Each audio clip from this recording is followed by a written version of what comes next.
السلام عليكم ورحمة الله وبركاته. اللهم صل وسلم وبارك على سيدنا محمد وعلى آله وصحبه وسلم. ازيكم يا حبايبي، عاملين ايه؟ وحشتوني من الفيديو اللي فات لغاية الفيديو ده. يا رب دايما تكونوا بخير وصحة وسعادة يا رب. ان شاء الله انا جايه لكم بالطبق الجميل ده المفيد، كله صحي وكمان لمرضى القولون واللي عندهم التهابات في المعدة. طريقة شوربة الخضار الصحية المفيدة للجسم، وكمان علشان لو في انتفاخات أو آلام في جدار المعدة. طريقة الشوربة دي صحية وجميلة جدا، جربوها إن شاء الله هتعجبكم. وما تنسوش يا حبايبي اللي وصل معايا لغاية هنا يقول لي بيتابعني من أنهي بلد، ويشير الفيديو لأكبر عدد، وكمان تعليق حلو منكم يسعدني ويفرحني ويديني دفعة قوية ان انا انزل كتير من الفيديوهات والوصفات بتاعة وصفات المطبخ. وياريت لايك وشير، وكمان الاشتراك بالقناة وتفعيل زر الجرس. يلا بينا على الوصفة نشوف عملنا الوصفة الجميلة دي ازاي. النهاردة هنعمل وصفة جديدة من وصفات المطبخ. هنعمل طريقة سلق شوربة الخضار بطريقة جميلة جدا وسهلة. هنا جبت بطاطس وجزر وكوسة وقطعتهم بالشكل الجميل بتاعنا ده، ما قطعتهاش صغيرة شايفين. وكمان هنا شلت القشرة الخضرة بتاعتنا بحيث ان بيبقى فيها رمل. وكمان الجزر قطعته بالشكل ده كده. الطريقة دي هتبقى جميلة، وكمان مش هتبقى معاكي مهرية ولا اي حاجة. ودلوقتي حطيت حلة مية على البوتاجاز، هحط ورق لوري، وهحط حبهان، واحد حبهان واتنين المسمار او القرنفل بتاعنا، وهحط معلقة من الشوربة الفورية.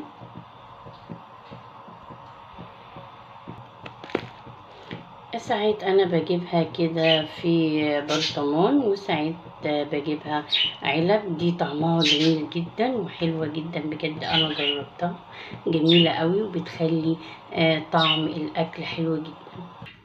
هحط معلقة صغيرة حرامية بالشكل ده، وهحط معلقة ملح صغيرة، نحط معلقة ملح، وهحط معلقة كمون.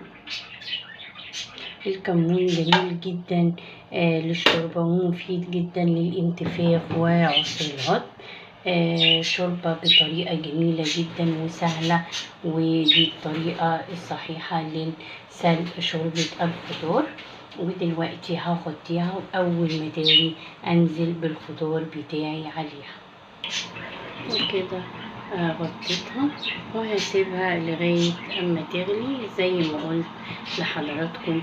وبعد كده احط شوربة الخضار بتاعتي. لو وصلتوا معايا لغاية هنا قولولي يا امورات بتتابعوني منين ومن انهي بلد، واكتبولي في الكومنتات. وياريت تشيروا الفيديو لأكبر عدد علشان لأكبر عدد المشاهدين. وياريت الفيديو يوصل 10,000 لايك. بتمنى منكم ان احنا نكون دايما مع بعض ونساعد بعض ونكبر مع بعض ان شاء الله. ودلوقتي الشوربة بتاعتي غليت، ابتدي احط الخضار بتاعي.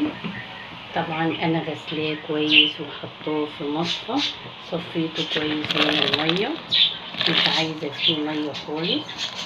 بسم الله الرحمن الرحيم. اللهم صل وسلم وبارك على سيدنا محمد وعلى اله وصحبه وسلم. دايما يا حبيبه قلبي طول ما انت واقفه في المطبخ دايما اذكري الله وصلي على الحبيب عليه افضل الصلاه والسلام. الريحة جميلة جدا. هقلبها.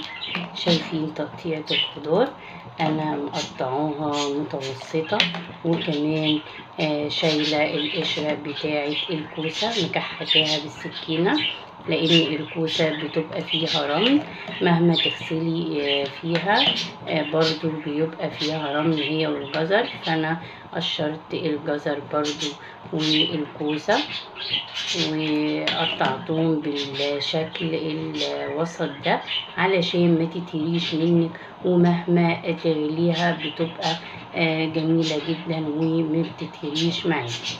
هسيبها من 10 دقايق ل15 دقيقة تغلي، وبعدين اقدمها لحضراتكم. ودلوقتي هغطيها بس مش قوي علشان ما تفرش مني بالشكل ده، وهرجع ليكم تاني ان شاء الله. ويا ريت يا حبايبي تشتركوا في القناة وتفعلوا الجرس ولايك وشير يوصل لأكبر عدد من المشاهدين. بحبكم في الله، ربنا يا رب يجمعنا دايما مع بعض في الخير، وربنا يكرمنا جميعا ونحقق كل ما نتمناه ان شاء الله. الرحمن الرحيم. ما شاء الله، ولا حول ولا قوة الا بالله العلي العظيم. الشوربة استوت، ريحتها جميلة جدا. انا ما حطيتش يا حبايبي فلفل اسود علشان ما يتعبش المعدة، لان انا تعبانة شوية والقولون تعبني، فعشان كده انا عملت شوربة الخضار بالطريقة البسيطة الصحية دي. جربوها ان شاء الله هتعجبكم. ودلوقتي هقدمها. بسم الله الرحمن الرحيم. ودلوقتي هقدمها. ما شاء الله بجد جميلة جدا. شايفين الحلاوة والجمال ده؟ بجد احلى طبق شوربة خضار بطريقة جميلة وطريقة صحية. جربوه بالطريقة دي ان شاء الله هيطلع معاكي جميل جدا وصحي ومفيد هم مرضى القولون والالتهابات في المعدة. ويا رب الوصفة النهاردة تعجبكم، وأتمنى تشجعوني وتدعموني بالاشتراك في القناة وكومنت حلوة منك وشير علشان تكبر، علشان توصل لأكبر عدد من مشاهدين. وأتمنى لكم التوفيق جميعا، والسلام عليكم ورحمة الله وبركاته.